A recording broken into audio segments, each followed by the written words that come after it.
আসসালামু আলাইকুম। Hello everyone, আশা করি সবাই ভালো আছো। আমি সালো আক্তার, ঢাকা সেন্ট্রাল ইউনিভার্সিটি 2024-25 শিক্ষাবর্ষ উদ্ভিদ বিজ্ঞান বিভাগ। আজকে কথা বলবো 2025-26 শিক্ষাবর্ষের ঢাকা সেন্ট্রাল ইউনিভার্সিটির ভর্তি পরীক্ষার্থীদের নিয়ে।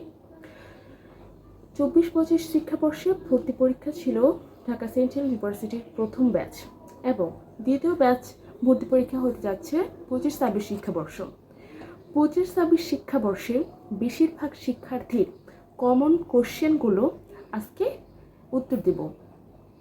তো প্রথমত অনেকেই আমাকে কোশ্চেন করেছে, আপু আমি তো একটি পাবলিক ইউনিভার্সিটিতে পড়তে চাই, এবং অনেকে হচ্ছে আমি ন্যাশনালে ভর্তি আছি, এবং অনেকে আপু আমি ঢাকা একটি পাবলিক ইউনিভার্সিটিতে পড়তে চাই, এখন আমি আবার সেকেন্ড টাইম দেবো, এখন কি আমি ডিসিউর জন্য ভালো করে প্রিপারেশন নেব?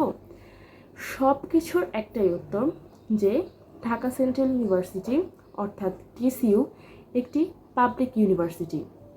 সেটা মাথায় রেখে 65,000 শিক্ষার্থীরা আবেদন করেছে ঢাকা সেন্ট্রাল ইউনিভার্সিটিতে। এটার প্রতিযোগিতাটা কেমন সেটা একটু আন্দাজ করলে ভাবলেই বোঝা যায়। তো সেই অনুযায়ী একজন পাবলিকান হতে একটি সিটের বিপরীতে 6 থেকে 7 জন লড়বে, এবং এটা কিন্তু মোটেও কম নয়। এবং সেখান থেকে কত হাজার শিক্ষার্থী, 65,000 শিক্ষার্থীর মধ্যে 11,000 শিক্ষার্থী হচ্ছে ঢাকা সেন্ট্রাল ইউনিভার্সিটিতে পড়ার সুযোগ পাবে। তার মধ্যে মিনিমাম 55,000 শিক্ষার্থী বা 50,000 শিক্ষার্থী হচ্ছে ঢাকা সেন্ট্রাল ইউনিভার্সিটিতে সিট পাবে না, বা তার মধ্যে 50,000 শিক্ষার্থী পাবলিকে নিয়ে হতে পারবে না।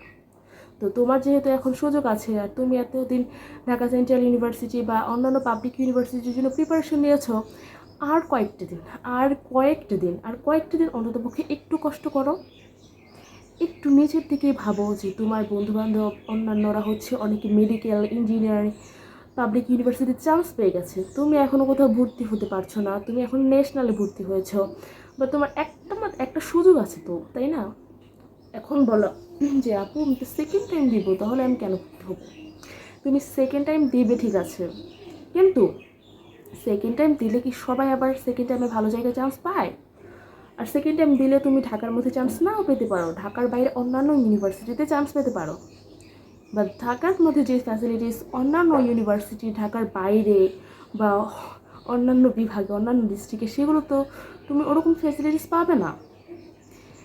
এবং ঢাকা সেন্ট্রাল ইউনিভার্সিটি যখন 7 কলেজ ছিল, ঢাকা ইউনিভার্সিটির অধিভুক্ত ছিল, তখনও কিন্তু এটার মান অনেক ভালো ছিল।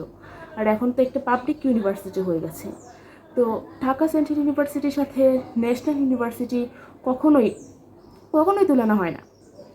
আর ঢাকা ইউনিভার্সিটির প্রতিদ্বন্দ্বী হবে ঢাকা ইউনিভার্সিটির প্রতিদ্বন্দ্বী Dhaka central university, Dhaka central ইউনিভার্সিটির প্রতিদ্বন্দ্বী হবে ঢাকা ইউনিভার্সিটি, এবং অন্যান্য যেটা হচ্ছে জগন্নাথ ইউনিভার্সিটি, ওটা বড় একটা ক্যাম্পাস হবে, বাট এখন ছোট্ট একটা ইউনিভার্সিটি। তো ঢাকা সেন্ট্রাল ইউনিভার্সিটি কখনোই জগন্নাথ ইউনিভার্সিটির সাথে লাগতে যাবে না।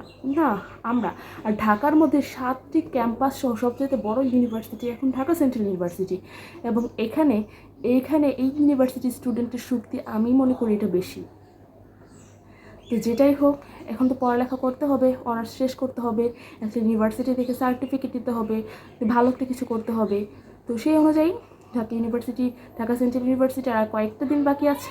তো সেই আর কয়েকটা দিন সময়টাকে কাজে লাগাও এবং একটি সিট নিশ্চিত করো। পরে যদি সেকেন্ড টাইম দেওয়ার ইচ্ছা থাকে, পরে সেকেন্ড টাইম দিলে না হয়। এবং সবাই আরেকটু চেষ্টা করো। আর সবার জন্য শুভকামনা রইল। ঢাকা সেন্ট্রাল ইউনিভার্সিটির সবাইকে অগ্রিম স্বাগত জানাচ্ছি। ধন্যবাদ সবাইকে ভিডিওটি দেখার জন্য। আসসালামু আলাইকুম।